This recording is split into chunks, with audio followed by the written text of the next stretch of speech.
राधे राधे। कैसे हैं आप सब? आप सभी का स्वागत है मेरे YouTube चैनल हमारी संस्कृति हमारी धरोहर में।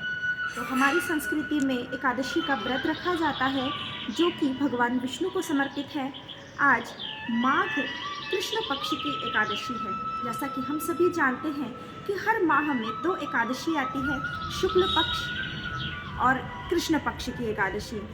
तो आज माघ कृष्ण पक्ष की एकादशी है जिसे षटतिला एकादशी के नाम से जानते हैं। तो आज इस वीडियो के माध्यम से हम जानेंगे कि षटतिला एकादशी का व्रत कब से प्रचलित हुआ, तिल की उत्पत्ति कैसे हुई और षटतिला एकादशी की क्या कथा है। तो आइए वीडियो शुरू करते हैं, जानते हैं कि तिल की उत्पत्ति कैसे हुई। पौराणिक कथाओं के अनुसार ऐसा माना जाता है कि एक बार भगवान विष्णु असुरों से युद्ध कर रहे थे। युद्ध करते हुए उनके शरीर से पसीना निकला जो कि तिल के रूप में परिवर्तित हो गया और आज के दिन तिल का 6 रूप में प्रयोग किया जाता है, जिस कारण इस एकादशी को षटतिला एकादशी के नाम से जानते हैं। आज के दिन तिल का दान, तिल स्नान, तिल उबटन, तिल का भोग एवं तिल तर्पण तथा तिल का हवन करने से मनुष्यों को मोक्ष की प्राप्ति होती है, उनका जीवन धन्य होता है, सुख संपदा एवं आध्यात्मिक सुख की प्राप्ति होती है। तो सभी आज षटतिला एकादशी के दिन भगवान विष्णु के चरणों में शत शत नमन करते हैं और आइए जानते हैं कि षटतिला एकादशी की क्या कथा है। ऐसा माना जाता है कि मृत्युलोक में यानी कि पृथ्वी पर एक विधवा ब्राह्मणी थी जो भगवान विष्णु की बहुत पूजा अर्चना करती थी, दिन रात उनकी सेवा में लगी रहती थी। इससे प्रसन्न होकर भगवान विष्णु ने सोचा कि यह तो मेरी बहुत बड़ी भक्त है, इसे स्वर्गलोक की प्राप्ति होगी। किंतु वो ब्राह्मणी बहुत ही कंजूस थी, वो कभी भी अन्न का दान नहीं करती थी। तो भगवान ने सोचा कि ये तो मेरी बहुत बड़ी भक्त है, तो मैं इसका कल्याण करने के लिए स्वयं जाता हूँ इसके दरवाजे पर, ताकि वो मुझे कुछ दान दे दे और इसका स्वर्गलोक में भी कल्याण हो।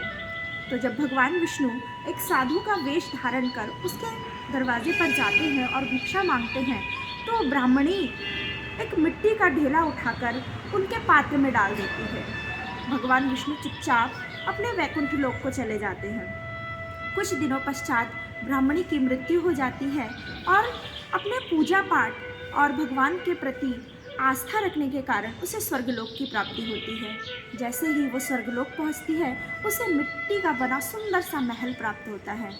जैसे वो महल के अंदर प्रवेश करती है, उसे वहाँ पर खाने के लिए कुछ भी प्राप्त नहीं होता।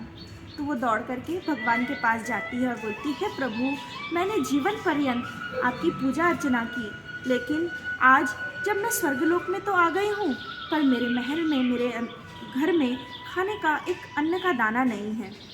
तो भगवान विष्णु ने उन्हें स्मरण दिलाया कि हे देवी, आप याद करें कि आपने मेरी पूजा अर्चना तो की, लेकिन कभी भी किसी को अन्न का दान नहीं किया। आपने मेरे पूजा अर्चना के फलस्वरूप स्वर्गलोक की प्राप्ति कर ली है, लेकिन अन्न दान ना करने के कारण आपको यहाँ पर अन्न नहीं मिल पा रहा है। तो वो ब्राह्मणी बहुत ही लज्जित हुई और क्षमा प्रार्थी होकर भगवान से बोलने लगी, हे ईश्वर, आप मुझे क्षमा करें और मेरे इस दुख के निवारण का कोई कारण बताएं, कोई उपाय बताएं।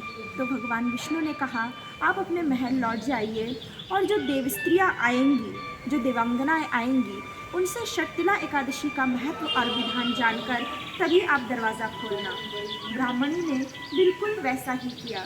जब देवांगनाएँ आईं तो उनसे षटतिला एकादशी का विधान उस ब्राह्मणी ने पूछा और जब उन्होंने षटतिला एकादशी का महत्व बताया तो उन्होंने दरवाज़ा खोला और ब्राह्मणी ने उस षटतिला एकादशी का पालन किया।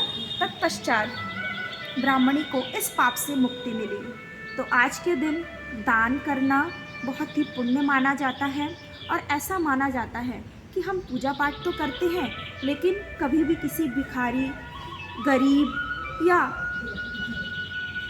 संत जनों को कुछ भी दान नहीं करते हैं, जो कि सबसे बड़ी पूजा है।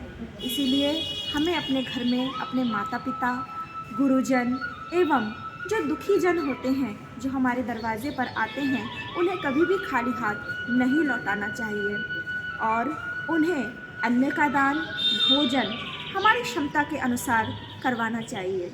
ये सबसे बड़ी पूजा होती है। भगवान विष्णु ने इस कथा के माध्यम से मनुष्य को यही उपदेश दिया है कि सबसे बड़ी पूजा लोगों की सेवा करना, उन्हें भोजन प्रदान करना, उनको अन्न प्रदान करना है। धन्यवाद।